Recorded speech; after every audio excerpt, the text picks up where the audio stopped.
The sub is changing, by user IDoBoy. Reddit corporate has made it clear that things will be changing, so we're going to do it on our own terms.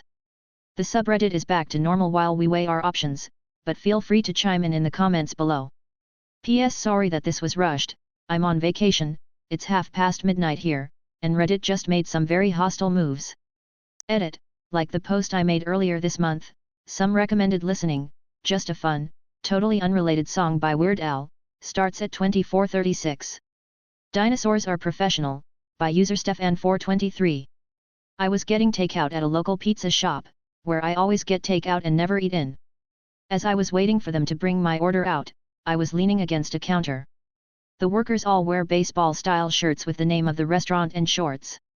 I was wearing a navy dress with bright dinosaurs. A woman came up and asked me where the bathrooms are, and I shrugged and said I thought they were at the back. She freaks out, demanding to know why I don't know the way and why won't I help customers. I told her I didn't work here, and she grumbled about how I shouldn't look so professional at restaurants if I didn't want people to think I ran the place. If only I wanted some extra work on the side, by user Renardo. I'm a tall woman with plenty of curves and very long red hair that I usually wear in a plait that reaches my waist. This is important for the story. It takes place in Sydney, Australia, in the early 1990s. I was at the time working for the NSW Public Service as an average office bunny. My phone number at the time ended up 7850. This is also important. I was at home one night when the phone rang. It was a bit after 9, and it was odd for someone to ring that late, but I answered. Hi, are you free tonight? I beg your pardon. Isn't this Big Red? Thinking one of my friends is trying to pull a fast one on me, you could call me that. But. So if there's a free spot tonight, I'd like to book in. How much for your services? What? Hang on, what number did you ring? He gave me the number, which was mine. Odd. I'm sorry. This is a private residence. Oh, sorry. Good night. I was puzzled as hell, but had an idea. Grabbing the local paper, I checked in the personals column. Sure enough, there was an ad for a local massage parlor, but with my phone number. Then I dug up the paper from the week before. Same ad, but the phone number ended up 7580 instead of 7850. 8, 5, and 0 are in a straight vertical line on a push-button phone. The newspaper, or the person putting in the ad, had mixed the 8 and the 5 up. And the recent ad? Was for a new worker at their location who described herself as Big Red. That explained a lot. So for the next several weeks, even after they'd put in the correct ad, I'd get 5 or 6 calls a week from discerning gentlemen seeking the services of the massage parlor. They even left messages on my answering machine. And, now that I knew what was happening, I would either direct the caller to the correct number or for the ones on the answering machine, I'd ring them and pass on the info. I really should have asked them for a $50 finder's fee, I swear. Alas, by the time I thought of it, they'd been closed. Then, one night, the phone rang about 11 p.m. Hi, is that Big Red? I was hoping to book you or one of your ladies for a special session, all the extras. Me, feeling rather sleepy and also tiring of the joke, I'm sorry. This is a private residence.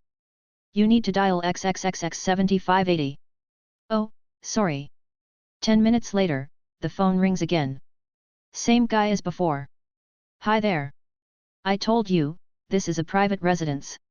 I know, but the other place is booked out. Are you free?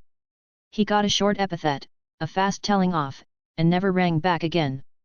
Accidentally complimented, by user Turk my cork. The other day I was at the container store and I unloaded a bunch of stuff, so I wheeled my cart back over and then was just walking back over to the counter to finish checking out, and this lady with 2 kids comes up to me and goes, "Excuse me, where can I make a return?"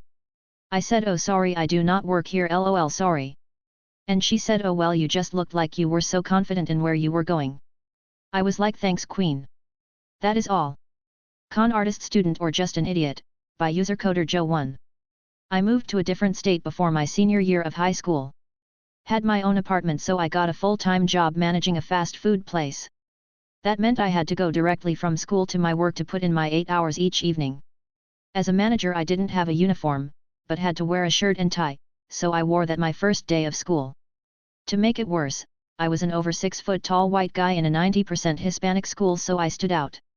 First period physics class went fine, but I got to my second period class early. Not seeing a teacher in the room or anyone else, I decided to wait near the door so I could hopefully pick some friendly looking kids to sit near. A few students came in and they were all friendly, saying hi to me as they took their seats. The teacher came in and introduced himself to me, so I shook his extended hand and told him my name. Nice, everyone was being much friendlier than I expected. Then the teacher points to a student desk beside his desk that faced the classroom and tells me to sit there. I sat there, looking at all the students staring at me. It sucked. I wasn't exactly an extrovert or an introvert, but it was uncomfortable. I was still trying to figure out why the teacher singled me out. Maybe it was because I was a transfer student. It was a mysterious mystery. The classroom filled and the teacher closed the door and started roll call. My last name being near the end of the alphabet, I said, "Here," when he called my name. You'd think I was a criminal by his reaction. He said, "I thought you were the student teacher.